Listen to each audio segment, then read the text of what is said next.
Well, we're back. It's been 4 weeks since I clamped all this up and was trying this easy neck reset where you don't have to remove the neck and you clamp it down as per my first video on this. So once I got it all unclamped and everything, when I first unclamped it, I'm gonna try to get down here where we can kind of see. When I first unclamped it, we were hitting right here, just like that, where we need to be. And after 15-20 minutes, it's already gone back, you know, part of the way. And I was, you know, 1/8 of an inch or so more than what we needed, knowing that it was gonna relax and go back at least part of the way to where it was. And so what I've determined on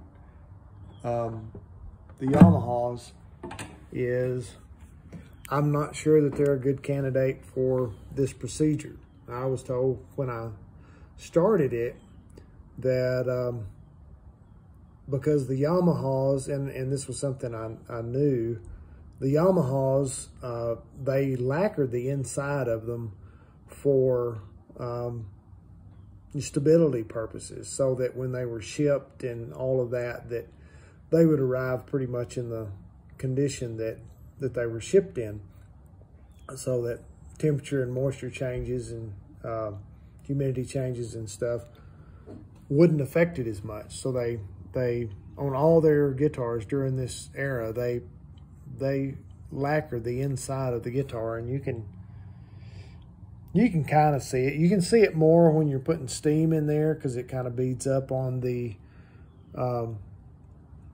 bottom of the guitar there and around the sticker. I don't think the sticker is lacquered, but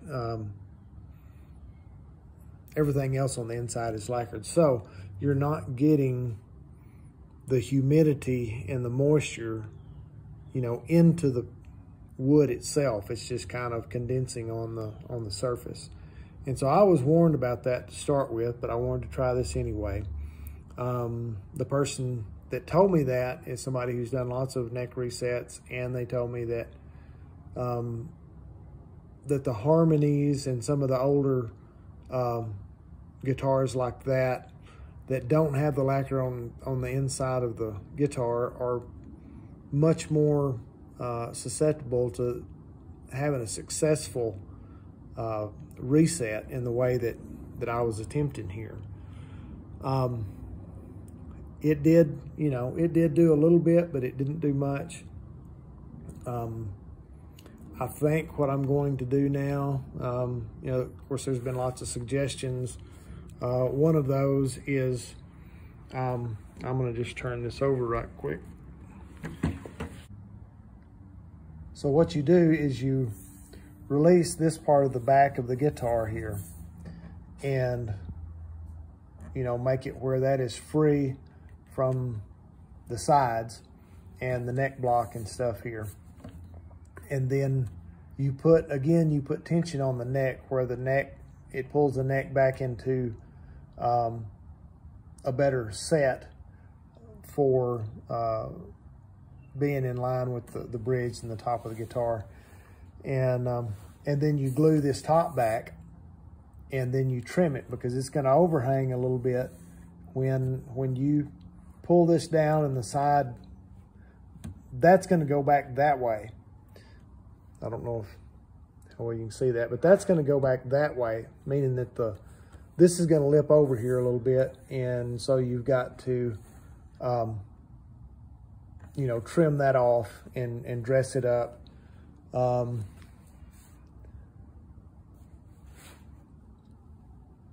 And so once you do that and then you glue this back down, then the neck is permanently set in the spot that gives you the right angle on the top of the guitar. And it makes sense that, you know, if you release this and pull the neck back and you know, pull it back and then glue all this back down, that it would do quite a bit without having to remove the neck. So that's another possibility that I could try. And I'm not saying I'm not going to do that, but it's a possibility that I will. I think one of the things that I'm going to try first, the way it is, if I put new frets on this, taller frets, because all of these older frets were fairly low.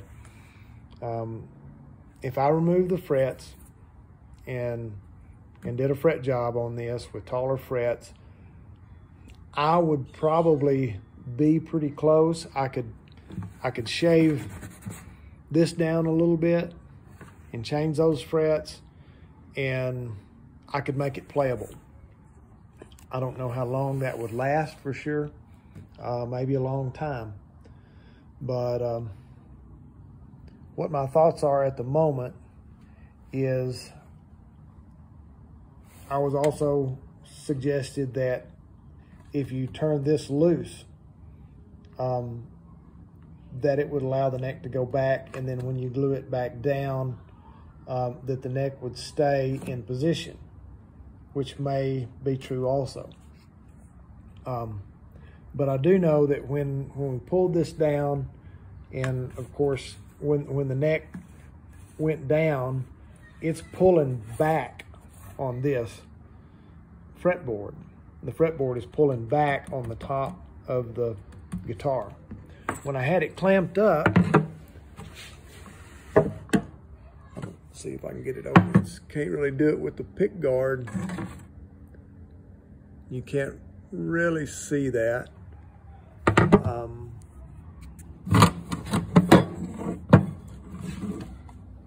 I'm trying to get in a position here where you can see, if it would focus over there, that there is some, you know, dip right in here in this part of the guitar on both sides of the sound hole. As the strings pulled it up, this part right here went down. When I had it clamped up, this was perfectly flat. It looked great. But of course, when I released it, everything relaxed and it pretty much went back to the way that it was. Again, not quite as much, but it went most of the way back to where it was. So I think what I'm going to do to start with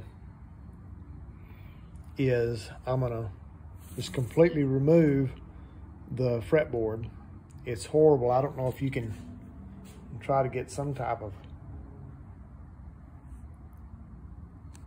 angle on it where you can see, but there's, I mean, that's over a 1/16 of an inch deep where nails have dug in here at the 5th fret. I don't know if you can see that. There's just a big dip on it right here. There's a big dip right there. And then again, they were playing more than just the cowboy chords, because they were up the neck and it's worn everywhere. This guitar has been very well played over the years. I'm thinking evidently one time it had a pickup in it. That hole was in the guitar. It had a sticker over it, but it also just had this in there to fill up that hole,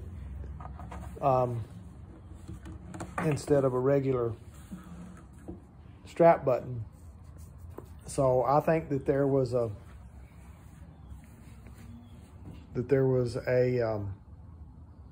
jack in the end there, and that it had a pickup mounted in it at one time.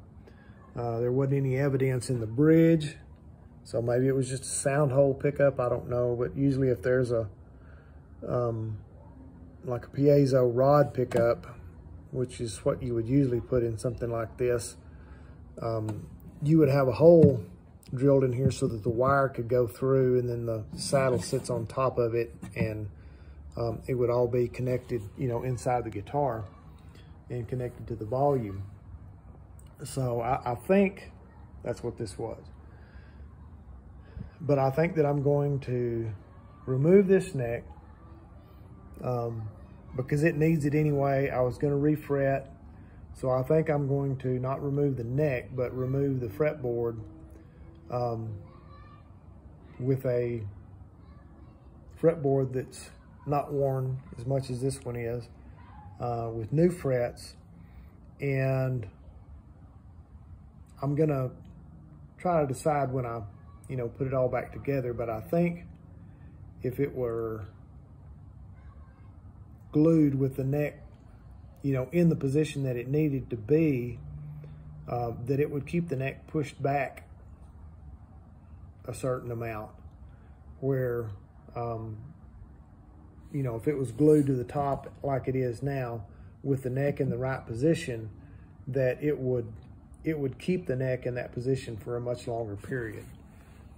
So I'm going to give that some thought, probably ask some people that know more than I do. But I'm going to call the free and easy neck reset a failure on this guitar. I'm not saying it would be on every guitar, because I know there are people saying, lots of different people have told me that it worked on their instrument.